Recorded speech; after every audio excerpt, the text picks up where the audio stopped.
Hey everyone, it's Autumn. Today I'm going to be doing a review of the Laura Mercier Artist Palette for Eyes and Cheeks. So I picked this up the other day off of the Sephora website and I had it delivered to my home yesterday is when I received it. So I was so excited to get it that I took off my makeup yesterday and I did a look yesterday and then I also did a look today. Yesterday when I got it, I had actually started and I filmed which was going to be like a quick first impressions video / review. And it kind of turned into a long review, and then I thought of some more things after using it today that I wanted to mention, and so then I filmed another part of the video, but then when I went to edit I could not piece them together. It was absolutely crazy and it was really long. So I actually sat down, which I never do, and I wrote down on a piece of paper to organize my thoughts so that I could get through this a lot quicker. So I'm not going to be doing a look today like I had originally planned on doing. If you want to see me do a look with this palette, let me know, and I definitely, will do a couple of looks with the palette and do a video just dedicated to that. But I am just going to focus on reviewing this just in case you were curious about it, because I wanted to get this up as soon as possible. So the first thing is this is available at Sephora and this retails for $58, and it says here that it is a $107 value. So if you look at the packaging here, I'm not quite sure how well it's picking up, but it's like a glossy packaging, and then there's matte areas where it looks like leopard print. I believe it's leopard. I think it's leopard or cheetah, but I'm pretty sure this is leopard print. So you have the leopard print here. And then there's all the ingredients and the amounts of the shadows and stuff you get. So in here you get 8 1-gram eyeshadows and 1 7-gram face product, cheek product. They say it's rose gold shimmer, which it says here is a face highlighter. Okay, just for a frame of reference, I thought I would take out some of my full-size Laura Mercier shadow singles to kind of show you the size difference. So this is a full-size single that I have here. I have a little trio tray that I have them in. And in here you get 2.6 grams. So you are getting about, you're getting less than half but more than a third, I guess, of product for shadows. And so just to kind of give you an idea, here it is.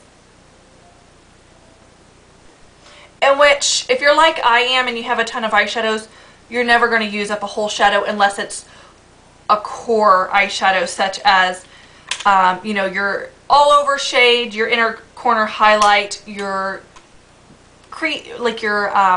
transition shade, or something like that.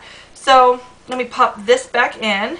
And for another frame of reference, a Laura Mercier full-size blush that you get is it is also 3.6 grams. So their blushes are the same size as their eyeshadows, to where you can change them in and out. This isn't a review on this, but I was just trying to give you a frame of reference. So anyway, with the rose gold shimmer that you get, which is a facial highlighter, and you're getting 7 grams, you're actually getting almost twice the amount of product that you get in a single blush. So that's quite a bit. So I'm going to go ahead and talk about the packaging here. The packaging is structurally pretty much the same as the last couple Laura Mercier palettes that have come out. They're like this, and then they have like the magnetic flap. This is last year's. This year it appears to be more thin, but it's because it's not puffy like this fabric last year, or not fabric, but this material from last year is kind of puffy. This year it is kind of like fabric, kind of like ribbon. Okay, so to compare this to last year's palette, they're pretty much the same size. The only difference is this year it's kind of like a ribbon material is the outer casing of it. So it's more of a fabric, it's more of a ribbon sort of material, but it still has the magnetic closure and all of that fun stuff. And if you look up close, this is like tiger striping.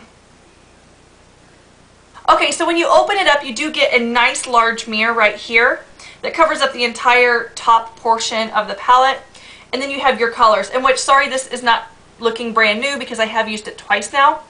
but you get two quads. You get this quad right here that's kind of more of your cooler blue tone sort of quad, and then you have more of like a pinky purple grayish toned quad over here, and then you have your rose gold highlighter here in the center.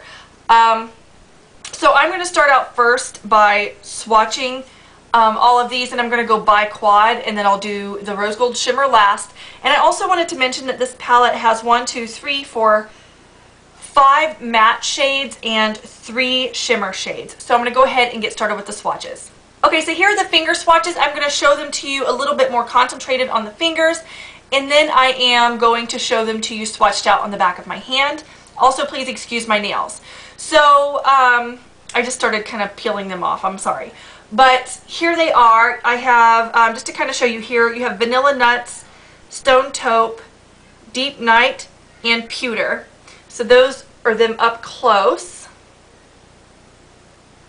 And then I will swatch them here on the back of my hand. And then here they are swatched on the back of my hand.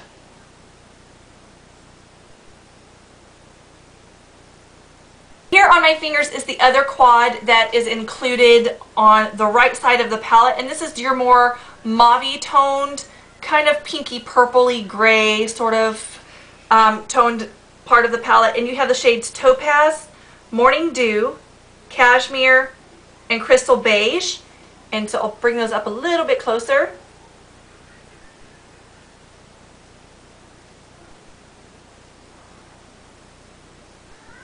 They are on the back of my hand.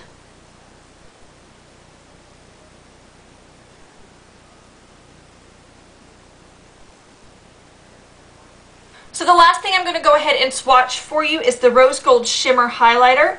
So here is a pretty heavy swatch on my middle finger. Hopefully you can see that. And then on the back of my hand. So there it is on the back of my hand. Okay, so I thought it would be a good idea for me to go ahead and compare some of these shades to things that I already have, just in case you have them in your collection. So the first thing I'm going to go ahead and do, since the rose gold shade is already on the back of my hand, is go through some of my products that I think look very similar. The first product that I think is very similar to the rose gold is this blush by Clinique. This is in the shade Aglow.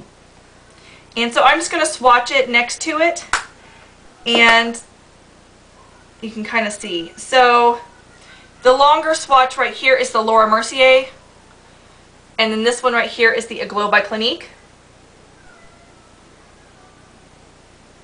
Another similar product that I thought I might mention is the blush Luster by NARS. So this is what it looks like in the pan, and Luster is this one up here.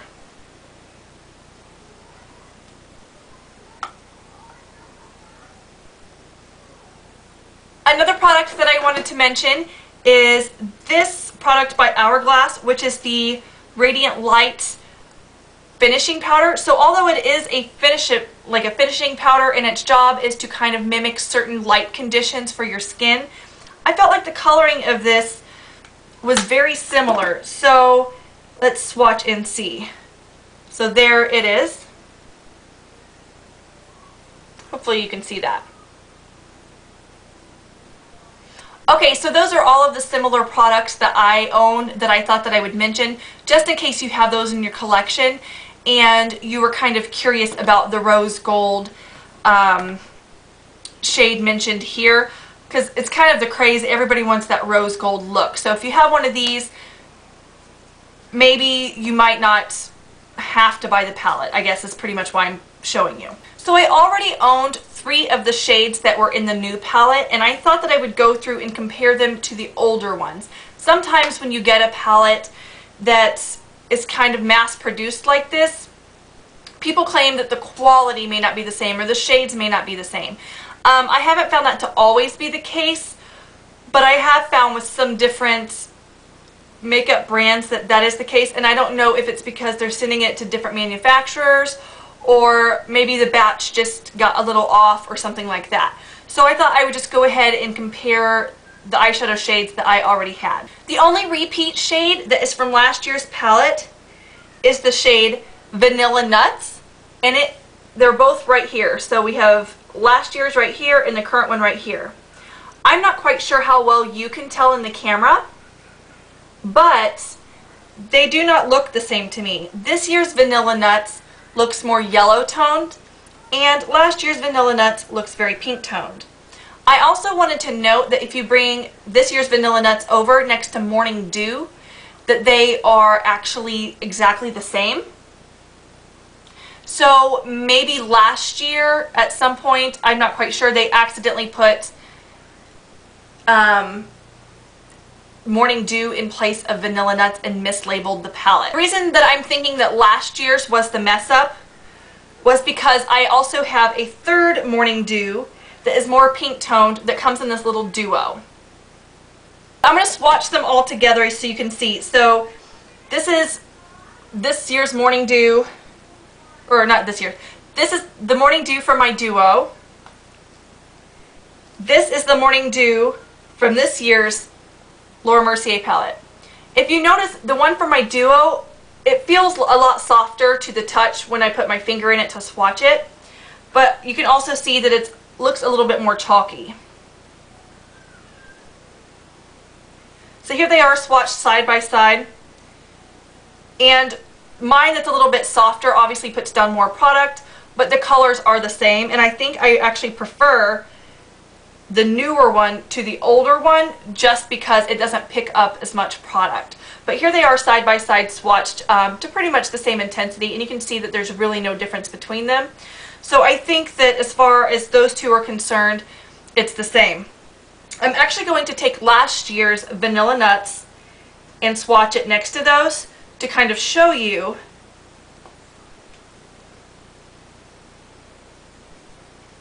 that it is the same.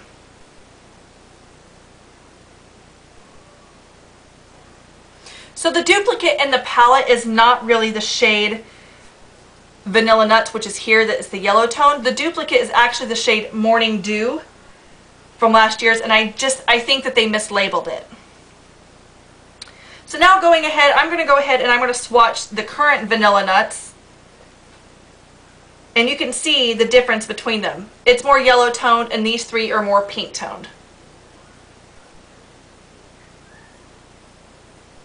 Duplicate shade that I have is the shade Cashmere, and this is another, again, from one of those little Laura Mercier duos.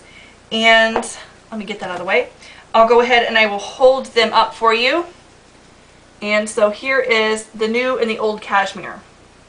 To me, they look just the same in the pan. I don't see any difference, but again, for some reason in the duo, the shade is a little bit softer and it picks up more product. It feels more velvety. So there's that one, and then the Cashmere in the palette, while it still feels velvety, it doesn't feel as soft.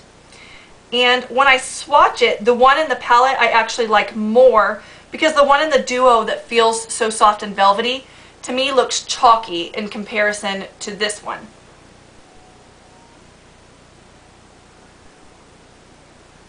So they're the same color, but I think that the formula may be slightly different just because of the texture and the chalkiness of them.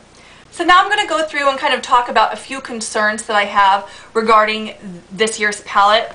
The first concern I have is the fact that the packaging itself is fabric, and I already have a string that's coming off here, you can see, and I've only had it for a day.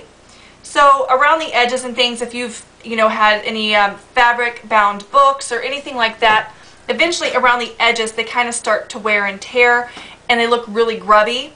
And also, not being able to clean the fabric as easily, I think, is also going to be an issue. So if you like to travel a lot and you want to put it in your makeup bag, it could look pretty grubby really quickly. It may not bother you. Some people are, thinking that it's what's on the inside that counts.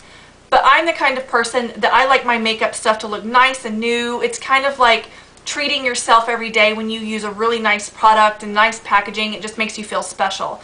So that's a huge concern, especially if you're also buying this for a gift for somebody, since it is a holiday palette. Another concern I have is the texture of the products. So, and this isn't the only one. It's not that the texture of this is completely different than the rest of the products I have from Laura Mercier, but just a heads up, if you are someone who has never really purchased any Laura Mercier products, these kick up a lot of powder when you go to use them. So if you were to stick your brush in them, especially this shade that I have right here, which is the rose gold shimmer for the face, you put your brush in that and it just kicks up a ton of product. It goes everywhere. So that's something. So these are very, very powdery. Along with the powderiness, when you have matte shades like that that are powdery, they don't exactly look like skin when you put them on your skin. The look looks powdery, and I'm somebody who, I like my makeup to all look like skin. And so I feel a little bit like my look looks a little bit powdery in certain areas of my face. And maybe it's just me and I've been spoiled by like some of the other brands that, you know, that are my favorites, like Dior and Burberry. Those, you know, they don't kick up excess product and they aren't powdery on the skin. I'm not saying this is bad, but I am saying that these are not sheer matte colors, especially the mattes. They're not sheer colors. These are very opaque colors. So when mixing them together, since you kind of have the more opaque matte shades, when you mix the shimmer with the matte, it's kind of like when you're blending them on your eye that the matte just takes over. So if you're really wanting one of the shimmery shades to kind of show up and, I don't know, look shimmery on your eye, you're going to want to do all of your matte shadows first and then apply that shimmer shade onto your lid. I did experience a little bit of fallout with the shade Crystal Beige, which is actually my favorite shade, but I just found if I kind of kicked off my eyeshadow brush before putting it on, although it kicked off a lot of the product from the eyeshadow brush and I had to dip in it a few times, it was worth it to not get the fallout on my face. And once it was actually on my eye, I didn't really have the fallout once, you know, I was finished with my makeup. So when I was browsing on the Sephora website and this popped up and I saw it, in the picture it appeared to have a cool side and a warm side, but that wasn't exactly the case when I received it because all of these shadows are very cool toned. And especially if you use this cashmere shade to kind of use as like your blending color or like your transition shade, it kind of makes your entire eye look purple. So that's something to kind of watch out for, that you're going to get a very cool toned look and it could possibly, this could possibly make your entire look appear purple. I usually love a palette that includes eye and cheek palettes together for travel because it's so easy to just kind of pop it in your makeup bag along with a couple of other items and then go on. However, this palette isn't really that kind of palette for me because it doesn't really have all four key eyeshadows that I need for a look. And so when I'm buying palettes, I kind of expect to have the four key, you know, eyeshadow elements, I guess. The first one is the Inner Corner Highlight, which is a light shimmery color. This palette actually has two very light matte shades that once put on, they look pretty similar. One slightly pink, one slightly yellow. I think they could have done without one of those and put in a kind of inner corner highlight shade. The other thing that is a necessity for me is a transition shade. Usually for me that is like a medium tone brown or like a light to medium tone brown that I can just kind of put here to transition up to here. And this palette doesn't really have that. If you look at it, there are two possible transition shades that some people might be able to use. The first one right here is Stone Taupe, but that is a very, very, very gray toned. So you're obviously going to be getting a very cool toned shadow look. And the other one is the shade Cashmere, which again I mentioned will turn any eye look into a purple eye look. So I think that it's really missing that medium brown transition shade. The last shade that I think this is lacking is a black or a dark brown for eyeliner. It does include this shade Deep Night, which I used yesterday as my eyeliner. I'm somebody who likes to line my eyes with eyeshadow, and I don't want to have to line it with this navy blue every single time, you know, if I'm doing that. I would like to have a black or a brown because I feel like those are more versatile. So I don't feel like this palette can stand on its own since it is mostly cool toned. One way that you can warm up your eyeshadow look, and I did do this today, is by using this rose gold shimmer. I used it on like a fluffy blending brush and just kind of worked it into here, kind of as a transition shade, but not really. It was more like just to warm up my face. So that's something. So if you are going to travel with this, I think a good thing to do would be, if you want to stick with Laura Mercier shadows, you can get a trio like this where you can pop any of her shades in that you like, and you could travel with that. I just have 3 of my favorite brown shades, but this is Warm Sands, Baroque, and Sundown. I really wish that she would make a more warm toned palette, because these shades are absolutely gorgeous and they're more warm toned, while last year's palette and this year's palette are both extremely cool toned or purple toned. Last year really leaned towards purple a lot. So I'm hoping next year she comes out with a really warm toned eyeshadow palette. But anyway, like I was saying, although I have those 3 shades in here, you know, I could keep this shade, which is Sundown, or what is Warm Sands, in here, and then I could, you know, get myself a shimmery inner corner highlight and then like a super dark matte brown or black shade for liner. So you could do that to accompany it and just kind of have companion palettes for travel.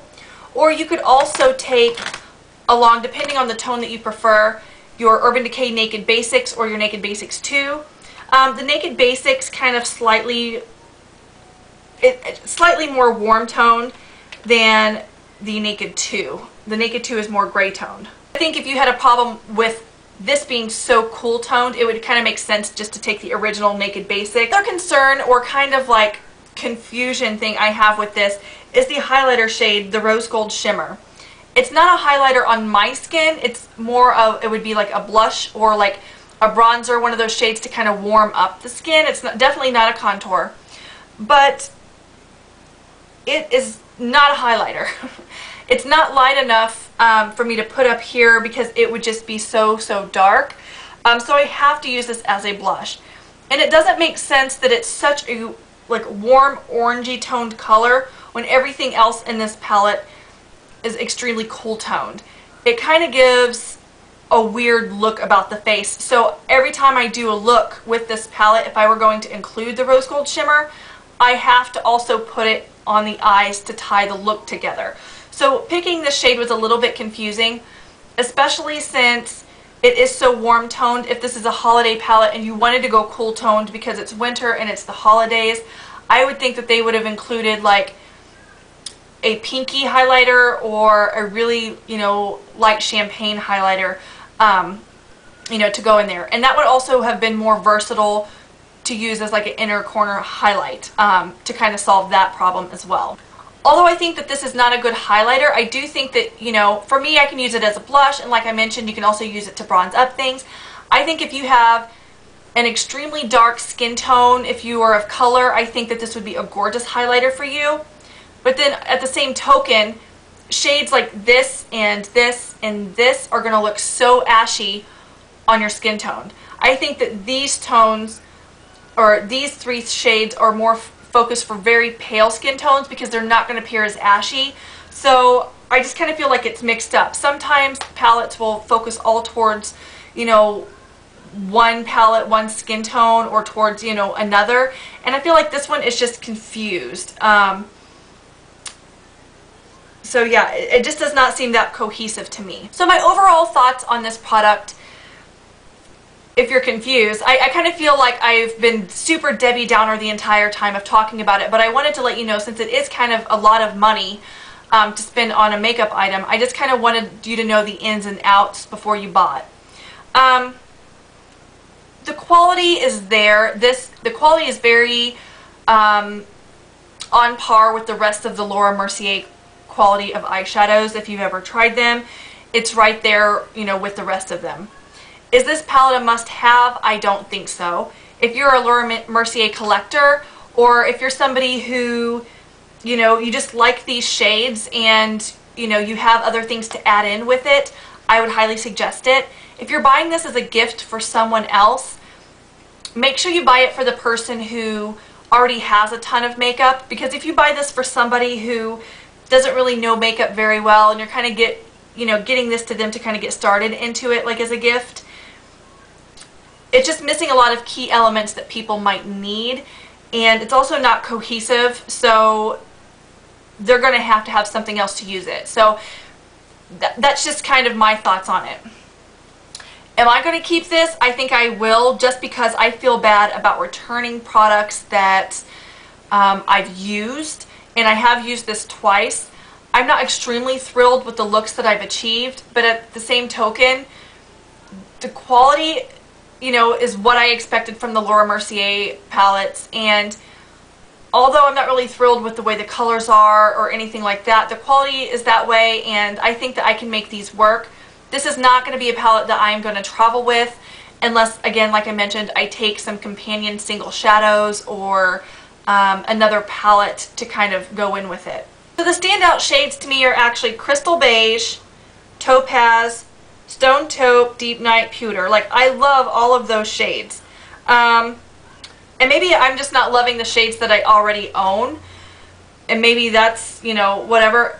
But although this palette I don't think is really cohesive, I guess, I do really like these shades on their own. Like, if I had them in single form, I think I would use them. So I kind of need to think out of the box and just make sure I bring something else in, because this Crystal Beige, although it's kind of flaky, like when you swatch it this way, when you put it on and you blend it, look how pretty that is. That is so pretty.